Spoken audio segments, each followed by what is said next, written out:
जब पूरे देश के 25 लाख बच्चों की भविष्य होती है, उस 25 लाख बच्चों के जो मां बाप है, मतलब 1 करोड़ जनता भारत के जिस चीज से अफेक्ट होते हैं, वो चीज क्या है मैं आपको दिखाता हूं। वो चीज है नीट का पेपर। और उस नीट के पेपर में पूरे इंडिया जहां पे आता है, कोटा, दिल्ली, चेन्नई, मुंबई, महाराष्ट्र, इंडिया के सबसे बड़े बड़े सिटी, लेकिन वहां पे पढ़ाई नहीं हो रही भाई ना, वहां पढ़ाई नहीं हो रही। पढ़ाई हो रही है तो सिर्फ सीकर में, जहां पे नेशनल एवरेज से 600% एक्स्ट्रा टॉप रिजल्ट आते हैं। जहां पे 50 ऐसे सेंटर जहां से टॉपर आए हुए हैं, उसमें से 37 सेंटर सीकर के हैं भाई साहब। लेकिन एनटीए को कोई फर्क नहीं पड़ता ना, ना, कोई फर्क नहीं पड़ता।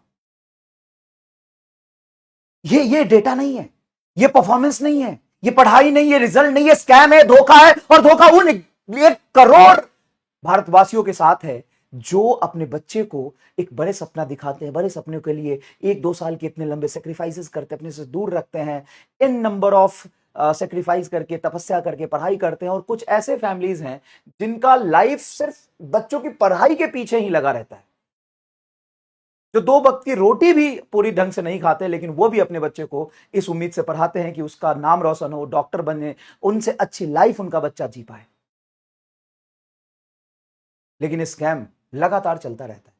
लास्ट ईयर भी, ये तो नीट 24 का रिजल्ट है, नीट 25 में भी सीकर से ही टॉपर है भाई साहब। हर साल सीकर ही क्यों? सीकर के आसपास के डिस्ट्रिक्ट और वही के सेंटर पे ही चिटिंग की न्यूज क्यों? वहीं पे स्कैम क्यों? वहीं पे इतने इरेगुलर तरीके से एग्जाम क्यों होता है? और यही 2024 में, 2025 में जब लगातार ये चीजें हो रही थी, तब आप वहां पे एक्स्ट्रा सिक्योरिटी लगा के पेपर क्यों नहीं लिए? आप तो बात कर रहे थे ना साहब, this is not your school exam, this is not a national, below national level exam, 10 layer security and this and फलाना एंड ढिमकाना। तो ऐसी चीजें जो बार बार होता है, जहां पे सिर्फ 1 साल की बात नहीं है, continuously through out the session, through out the year on year basis पे ये चीजें आती है, तो आपको ये ध्यान देना चाहिए। तो हम एज अ टीचर्स आपसे यही विनती करेंगे कि लाखों बच्चे अपने मेहनत और अपने डेडिकेशन, अपने सेक्रीफाइसेस को लेकर के यहां तक पहुंचते हैं, और उनके सपनों पे इस तरीके से पानी फिर जाना अच्छा नहीं है। अब बात करते हैं कि आगे क्या होगा और आपको आगे क्या करना चाहिए। तो देखो, अभी तक जांच चल रही है, और एसओजी ने, जो राजस्थान पुलिस की टीम है, उन्होंने कुछ लोगों को अरेस्ट भी किया है। और अरेस्ट करने के साथ साथ काफी अच्छे स्केल पर जांच चल रही है। लास्ट ईयर जैसे 24 में सुप्रीम कोर्ट तक भी ये मामला गया था, लेकिन वहां पे भी कोई निष्कर्ष नहीं निकला। तो चांसेस मैं नहीं बता सकता क्या है, मैं फ्यूचर नहीं जानता हूं, लेकिन मैं आप सभी बच्चों से ये रिक्वेस्ट करूंगा कि पढ़ाई ना छोड़े, थोड़ा थोड़ा पढ़ते रहें।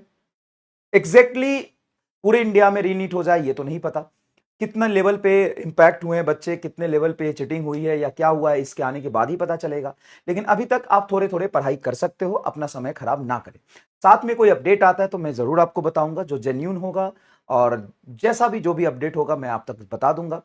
फिलहाल मुझे लगता है कि, मुझे क्या लगता है, मैं अपने ओपिनियन रख सकता हूं, जितने सेंटर्स पे ऐसी चीजें हुई हैं वहां पे तो री एग्जाम शायद होगा ही होगा, लेकिन पूरे इंडिया में होने के चांसेस मुझे बहुत कम लग रहे हैं। लेकिन एनटीए को और बाकी सिस्टम को, पूरे सिस्टम को सुधार की बहुत जरूरत है। ठीक है, धन्यवाद।